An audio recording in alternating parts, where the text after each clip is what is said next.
त्रिदलं त्रिगुणाकारं त्रिनेत्रं च त्रियायुधं त्रिजन्म पापसंहारम् एकबिल्वं शिवार्पणम् त्रिशाखैः बिल्वपत्रैश्च अच्छिद्रैः कोमलैः शुभैः तव पूजां करिष्यामि एकबिल्वं शिवार्पणम् कोटिकन्या महादानं तिलपर्वतकोटयः काञ्चनं शैलदानेन एकबिल्वं शिवार्पणम् काशीक्षेत्रनिवासं च कालभैरवदर्शनं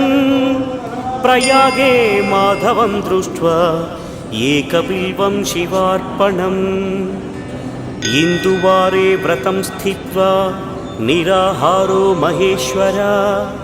नक्तं हौष्यामि देवेश एकबिल्वं